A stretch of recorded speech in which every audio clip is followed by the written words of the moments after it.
आज के इस वीडियो में हम बात करने वाले हैं कला आरेख के बारे में। कला आरेख अर्थात इसे अंग्रेजी में कहते हैं आपका phasor diagram, FPHASER diagram, phasor diagram. देखिए जो आपका कला रहता है या जिसे हम क्या कहते हैं, फेस भी कहते हैं। कुछ वीडियो पहले हमने सीखा है कि जो फेस रहता है वो आपका क्या रहता है, एक प्रकार का एंगल रहता है। फेस क्या रहता है, एक प्रकार का आपका एंगल रहता है। ओके, यदि हम बात करें आपके इनिशियल फेस की, तो इनिशियल फेस को क्या कहेंगे हिंदी में, प्रारंभिक कला। ये क्या होता था, टाइम बराबर 0 पर माध्य स्थिति से कोण कितना बन रहा है, माध्य स्थिति से एंगल कितना बन रहा है, ये क्या बताता था हमें, फेस की। ये क्या कहलाता था, आपका फेस कहलाता। तो फेस क्या होता है, टाइम बराबर 0 पर जो आपकी मीन पोजीशन थी, मतलब माध्य स्थिति थी, उससे एंगल कितना बन रहा है, ये कौन बताता है, इनिशियल फेस अर्थात प्रारंभिक कला बना रहा है, बताता था। तो इसी कला आरेख को हमें क्या करना है, बनाना है। अब देखिए, जैसे कि मैं आपके ले लेता हूं एक प्रकार से एक वृत्तीय गति। ये कौन सी हो गई गति आपकी, ये गति हो गई आपकी वृत्तीय गति। अब जो वृत्तीय गति होती है, ये कौन सी गति आपकी, वृत्तीय गति है। कौन सी गति है, वृत्तीय गति। और इसमें कोई जो आपका एक कण है वो यहाँ पर मौजूद है, तो वो क्या करेगा, इस वृत्ताकार मार्ग में चक्कर लगाएगा, तभी वो क्या कर रहा है, वृत्तीय गति कर रहा है। अब जो आपकी वृत्तीय गति है वो कौन सी गति होती है, वो आवर्त गति होती है। कौन सी गति होती है, आवर्त गति होती है। क्या वृत्तीय गति सरल आवर्त गति होती है, बिल्कुल नहीं होती। वृत्तीय गति सरल आवर्त गति नहीं होती है, किंतु जो आपका कण है, जब कण वृत्ताकार मार्ग में गति करता है तो वो आवर्त गति करता है, लेकिन सरल आवर्त गति नहीं करता। क्यों नहीं करता, क्योंकि सरल आवर्त गति का मतलब होता है कि सरल रेखा में, ये तो वृत्ताकार मार्ग हो गया, इसलिए ये कण आपका सरल आवर्त गति नहीं करेगा, केवल वृत्तीय गति करेगा वृत्ताकार मार्ग पे। लेकिन इस कण की जो परछाई होगी, इस कण का जो भी परछाई होगी वो सरल आवर्त गति करेगा। अब कैसे करेगा वो हम देखते हैं, देखिए मैं क्या मान लेता हूं कि टाइम बराबर 0 पर, जब टाइम बराबर 0 का मतलब जब वो खड़ा हुआ था अपने स्थान पे, टाइम बराबर 0 पर माना कण आपका यहाँ था।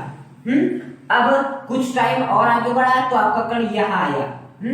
ये हो गया आपका कौन सा, ये हो गया आपका, ये इस प्रकार से व्यास हो गया ये आपका, और ये हो गया आपका दूसरा व्यास हो गया। ये आपका पहला व्यास, ये आपका दूसरा व्यास। अब जब कण यहाँ था टाइम बराबर 0 पर रुका हुआ था, अब कुछ समय बाद कण आपका यहाँ आ गया। अब मैं इसे यदि कण की परछाई लेना चाहूँ तो वो कहाँ होगी, यहाँ पर होगी। कहाँ पर होगी, यहाँ पर होगी। और ये कण कहाँ गति कर रहा है, इधर कर रहा है। अब ये कण थोड़ा और आगे जाएगा, मतलब कि यहाँ पे आ जाएगा, तो इस कण की परछाई कहाँ पे हो जाएगी, यहाँ पर हो जाएगी। ओके, अब कण कुछ समय पश्चात ऐसे चलते चलते यहाँ पर आएगा, यहाँ पर पहुंच जाएगा, मान लेते हैं। तो इस कण की परछाई कितनी हो जाएगी, वो यहाँ हो जाएगी। फिर कण और आगे जाएगा और यहाँ पहुंच जाएगा, मैं मान लेता हूँ। तो इस कण की परछाई कहाँ पे आ जाएगी, यहाँ पे आ जाएगी। ओके, अब फिर कण ऐसे ही जाते जाएगा, फिर मैं मान लेता हूँ कण आपका यहाँ पे आ जाएगा। तो कण की यदि मैं परछाई बनाना चाहूँ तो ये होगी कण की परछाई। इसे क्या कहते हैं, शुद्ध भाषा में प्रक्षेप। इसे क्या कहते हैं, शुद्ध भाषा में प्रक्षेप कहते हैं, या परछाई से भी हम समझ सकते हैं। तो इस कण की परछाई यहाँ जाएगी, फिर और हम आगे जाएंगे, तो हम मान लेते हैं और आगे गए, और इस स्थिति में यहाँ पर आपका कण है, तो इसका जो परछाई होगी वो यहाँ पर आ जाएगी। इसके बाद कण आपका गया यहाँ पर, तो इस कण की परछाई यहाँ पर आ जाएगी। फिर कण और आगे गया तो यहाँ पहुंचा कण, तो इस कण की परछाई यहाँ पर आ जाएगी। ओके, मतलब यहाँ क्या हो रहा है, कण टाइम बराबर 0 पे था, वो जैसे ही थोड़ा आगे आया, मतलब यहाँ आया आगे। अब इसे ना आप ऐसे समझने का प्रयास करना। देखो क्या हो रहा है, यहाँ पर जैसे ही कण यहाँ पर आया तो इस कण की परछाई कहां पर बनी, यहाँ पर बनी। बताओ इस कण की दिशा कैसी थी, इस प्रकार की थी। मतलब इस कण की जो परछाई मिलेगी हमें, उसकी दिशा क्या होगी, ऐसी होगी जैसे कि यहाँ पर है। फिर कण और आगे आया, मतलब कि यहाँ से परछाई भी उसकी आगे बढ़ेगी, तो यहाँ पहुंचा तो उस कण की परछाई कहाँ मिली आपको, यहाँ मिली। ओके, अब कण ने और थोड़ा आगे बढ़ा तो आपका कण यहाँ पहुंचा, तो उसकी परछाई हमें यहाँ पर मिली, और ये अब कर रहा है ऐसे गति, मतलब हम इसे इस प्रकार का समझ सकते हैं। उसके बाद कण क्या गया और आगे बढ़ा, मतलब हम ऐसा समझ सकते हैं जिसकी परछाई कहाँ मिली आपको, यहाँ पर मिली। ओके, फिर उसके बाद कण कहाँ पे गया, यहाँ पर गया। कण यहाँ पर गया, मतलब कि इस दिशा में गए, तो इस कण की परछाई हमें कहाँ मिली, यहाँ पर मिली। फिर कण और आगे गया इस प्रकार से, तो इस कण की परछाई हमें यहाँ पर मिली। फिर कण और आगे गया तो इस कण की परछाई हमें कहां पर मिली, यहाँ पर मिली। अब देखो ये एरो का निशान इस तरफ है, तो ये यहाँ पर हम दिखाना चाहते हैं, इस प्रकार से दिखाएंगे। ये एरो का निशान इस प्रकार से है, हम दिखाना चाहते हैं इसे इस प्रकार से दिखाएंगे, और ये हो जाएगी आपके इस कण की परछाई। हाँ, तो यहाँ देखो जो आपका ये वाला कण है, ये वाला जो आपका टाइमर है 0 पर जो कण था, वो केवल वृत्तीय गति कर रहा है, लेकिन उसकी परछाई को जरा ध्यान से देखना। इस कण की परछाई ये, इस कण की परछाई ये, इसे ध्यान से देखना। ये सरल आवर्त गति कर रहा है। देखो ये देखो, एक सरल रेखा में भी हो रही है, साथ ही साथ ये आगे बढ़ रहा है।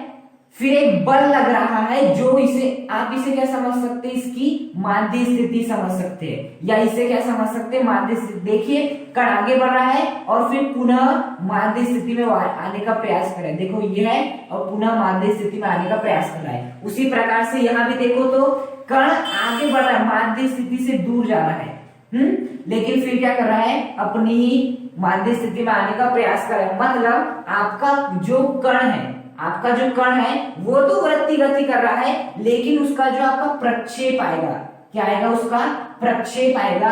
वो प्रक्षेप मतलब परछाई, जो इस कण का प्रक्षेप आएगा वो कौन सी गति कर रहा है, आपकी सरल आवर्त गति कर रहा है। सरल आवर्त गति कैसी होती है, ये होती माध्य स्थिति, ये होता है एक्सट्रीम पॉइंट, ये भी होता है आपका एक्सट्रीम पॉइंट। यहाँ पर एक्सट्रीम पॉइंट ये है, एक्सट्रीम पॉइंट यहाँ पर ये है आपका, और ये हो गई माध्य स्थिति। अब देखिए जो कण इधर जाता है, फिर वापस आने का प्रयास करता है। यहाँ पर ऐसी छोड़ा है, यहाँ पर भी इधर गया, वापस यहीं पर आने का प्रयास कर रहा है आपका।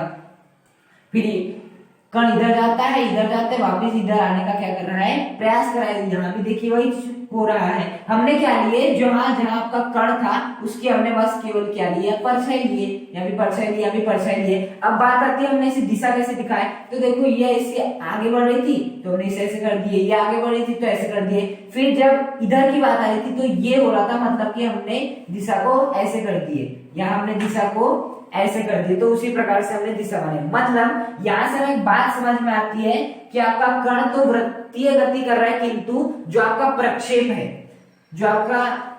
है, कण का जो प्रक्षेप है वृत्ताकार मार्ग पर, वो कौन सी गति कर रहा है, सरल आवर्त गति कर रहा है। और क्यों कर रहा है, क्योंकि वह अपनी माध्य स्थिति में आने का प्रयास कर रहा है। अब देखिए ऐसा जरूरी नहीं कि यदि कोई भी कण माध्य स्थिति में है वो आपका क्या होता है, इस साइड में जाए और पुनः आने का प्रयास करे, इस साइड में जाए और पुनः आने का प्रयास करे, तो यह आवश्यक नहीं कि वो सरल आवर्त गति करेगा। हालांकि सरल आवर्त गति की खासियत है कि इसमें कण माध्य स्थिति से दूर जाता है, माध्य स्थिति में आने का प्रयास करता है।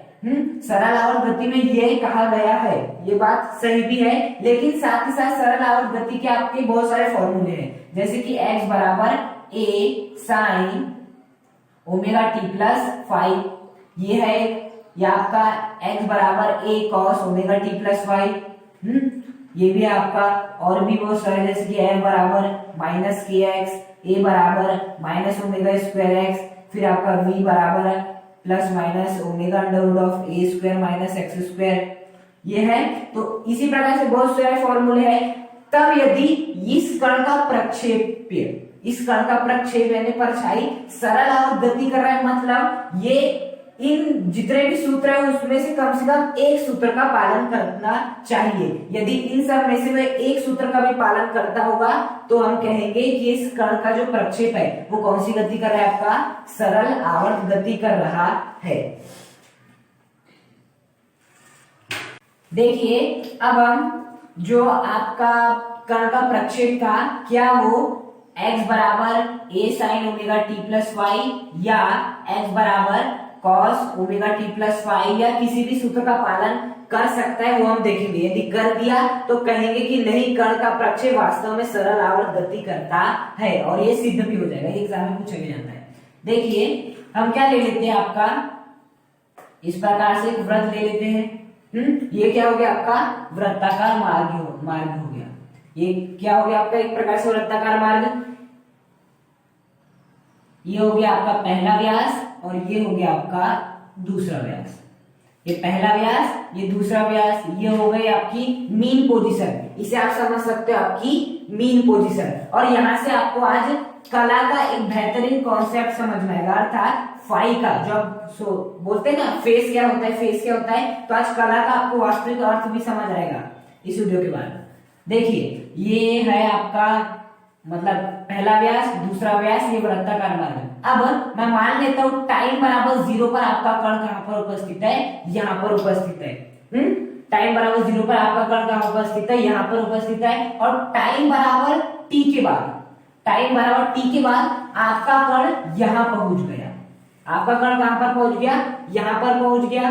मतलब इस कण का जो प्रक्षेप होगा वो क्या होगा, ये होगा प्रक्षेप मतलब परछाई। इस कण का प्रक्षेप कहां पे होगा, यहां पर होगा।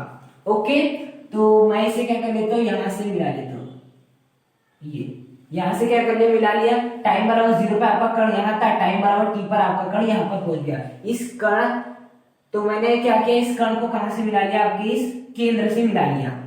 अब मैं क्या मान रहा हूं, देखिए वृत्ताकार मार्ग में हम वेग की बात नहीं करते, हम किसकी बात कर रहे हैं, करते हैं कोणीय वेग की बात करते हैं। किसकी बात करते हैं, कोणीय वेग की।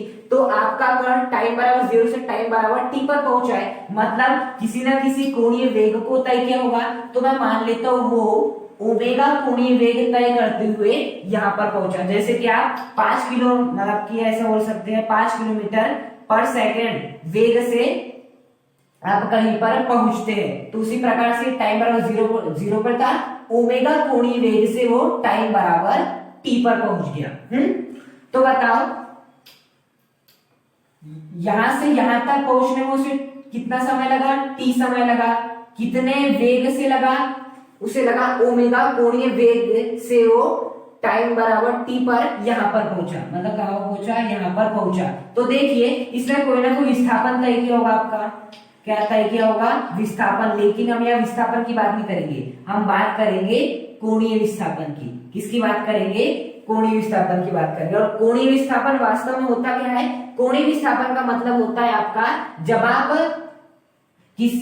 आप विस्थापन तय करते हैं तो कितना एंगल बनता है, यहाँ मतलब कितना एंगल बनता है। तो हमें अब वही देखना है। जैसे कि ये हो गया आपका एक वृत्ताकार मार्ग, यहाँ आप उपस्थित थे और आप कुछ समय बाद यहाँ पर पहुंच गए। हाँ, यहाँ पर पहुंच गए। अब आपसे पूछा जाए आपने कोणीय विस्थापन कितना तय किया, तो आप क्या करते हैं, इस बिंदु को इस बिंदु से मिलाते हैं। जितना कोण बनता है यहाँ पर, इसे क्या कहते हैं हम, कोणीय विस्थापन कहते हैं। इसे क्या कहते हैं, आपका कोणीय विस्थापन कहते हैं। ओके, तो हमें यहाँ पर देखिए वही परिस्थिति, आपका कण यहाँ पे था।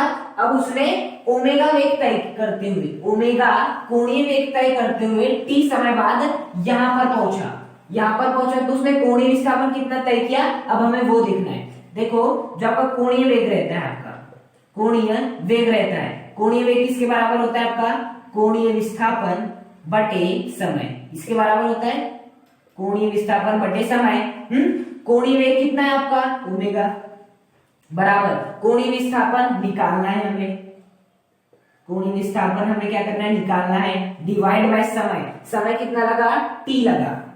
ये अब हमें निकालना है कोणीय विस्थापन का मान। तो क्या हो जाएगा, इस t को भेज देंगे हम इधर, ये भी भाग की परिस्थिति में इस साइड में जाएगा तो गुणा की परिस्थिति में आ जाएगा। तो ओमेगा इंटू टी बराबर कोणीय विस्थापन। तो जो आपका कोणीय विस्थापन निकला वो कितना निकला आपका ओमेगा इंटू टी। तो ये जो कोणीय विस्थापन हुआ है यहाँ पर वो क्या रहेगा आपका ओमेगा इंटू टी। तो टाइम बराबर 0 पर आपका कण यहाँ था, ओमेगा वेग तय करते हुए टी समय बाद वो यहाँ पर पहुंचा, इसके लिए उसने ओमेगा टी कोणीय विस्थापन तय किया और इसका प्रक्षेप आपको कहाँ मिला, यहाँ पर मिल गया। ओके, अब देखिए अब क्या करेंगे हम, ये क्या है आपका एक प्रकार से, यदि मैं बात करूं इस प्रकार से आपका कोई क्या दिया हुआ है, सदिश दिया हुआ है। ये आपका इस प्रकार से कोई सदिश दिया है, तो ये भी क्या है एक प्रकार का आपका कोई सदिश है, हम ऐसा मान लेते हैं, वो है आपका ए है, जैसे कि ये होता है। अब यदि थीटा हो, यदि इस प्रकार से वो थीटा हो, तो इस ए का थीटा की ओर घटक क्या होता है, ए कॉस थीटा। क्या होता है, ए कॉस थीटा। और इस ए का थीटा के विपरीत घटक कौन सा होता है, ए साइन थीटा। विपरीत घटक क्या होता है, ए साइन थीटा, और थीटा की ओर घटक क्या होता है, ए कॉस थीटा। उसी प्रकार से देखो इस ए का इस ओमेगा टी की ओर घटक क्या हो जाएगा, ए कॉस ओमेगा टी। कितना हो जाएगा आपका, ए कॉस ओमेगा टी हो जाएगा। और इस सदिश का इस ओमेगा टी के विपरीत घटक क्या हो जाएगा, ए साइन ओमेगा टी। क्या हो जाएगा आपका, ए साइन ओमेगा टी। हमने क्या किया यहाँ पर सदिश का, जैसे कि यहाँ होता है इस ए का थीटा के घटक होता है ए कॉस थीटा, तो उसी प्रकार से इस ए का ओमेगा टी के घटक क्या हो जाएगा आपका, ए कॉस ओमेगा टी। तो अब इस ए का थीटा के विपरीत घटक क्या होता है, ए साइन थीटा, तो इस ए का ओमेगा टी के विपरीत घटक क्या हो जाएगा, ए कॉस ओमेगा टी। अब बता सकते हो ये कौन सा अक्ष होता है आपका, ये होता है आपका एक्स अक्ष। ये कौन सा होता है, एक्स अक्ष, और ये होता है आपका वाई अक्ष। मतलब यहां से हमें एक बात समझ में आ रही है कि यहां से लेके यहां तक का मान, मतलब x बराबर आपका कितना आ गया, a साइन ओमेगा टी। कितना आ गया आपका, x बराबर a साइन ओमेगा टी आ गया। अब देखिए ये जो सूत्र है आपका x बराबर a साइन ओमेगा टी जो हमने निकाले हैं वो इसे पालन करता है। x बराबर a sine omega T plus five, इस सूत्र का क्या करता है, पालन करता है। अब क्यों करता है, यहाँ तो हमें केवल a sin ओमेगा टी मिल रहा है, प्लस फाइव तो मिल ही नहीं रहा है। जरा गौर से कीजिए, प्लस फाइव का भी आपको मतलब समझ में आने वाला है, फाइव फेस कला का सही अर्थ समझने वाला है, आने वाला है भी आपको। और फाइव यहाँ पर कितना है वो भी अभी मैं आपको समझाने वाला हूँ। देखिए जो आपका फाइव होता है वो क्या कहलाता है, आपका फेस। क्या कहलाता है, आपका फेस, जिसे हम क्या कहते हैं, कला भी कहते हैं। ये एक प्रकार से क्या होता है, एंगल होता है। लेकिन एंगल किस परिस्थिति में होता है, टाइम बराबर 0 पर, मतलब टाइम बराबर 0 पर कण माध्य स्थिति से कितना कोण बना रहा है। टाइम बराबर 0 पर कण माध्य स्थिति से कितना कोण बना रहा है। देखो टाइम बराबर 0 ये हो गया, टाइम बराबर 0 पर आपका कण कहाँ उपस्थित है, यहाँ पर उपस्थित है। ओके, तो बताओ कण जब टाइम बराबर 0 पर माध्य स्थिति में उपस्थित है, ये है, ये क्या है, उसकी माध्य स्थिति है। ये क्या है, उसकी माध्य स्थिति, मतलब टाइम बराबर 0 पर ये क्या है, इसकी माध्य स्थिति है।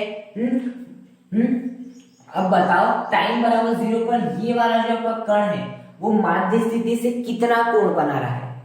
टाइम बराबर 0 पर ये कण माध्य स्थिति से कितना कोण बना रहा है। ऑब्वियसली बात है, आप सभी देख रहे होंगे 0 डिग्री का कोण बना रहा है। कितने डिग्री का कोण बना रहा है, 0 डिग्री का। देखो ना माध्य स्थिति में तो है वो, और माध्य और फाई क्या होता है, फाई को जरा ध्यान से देखिए, फाई होता है टाइम बराबर 0 पर माध्य स्थिति से कोण, ये होता है आपका फाई। तो बताओ टाइम बराबर 0 पर आपका जो कण है वो माध्य स्थिति से कितना कोण बना रहा है, 0 डिग्री का। मतलब इस परिस्थिति में जो आपका फाई हो जाएगा वो कितना हो जाएगा, 0 डिग्री। ओके, अब मैं क्या करता हूँ, यहाँ पर फाई बराबर 0 लिखता हूँ, एक्स बराबर a sine omega T plus 0 degree. Omega T plus 0 कितना होता है आपका, ओमेगा टी होता है, तो फाइनली कितना हो जाएगा, a साइन ओमेगा टी।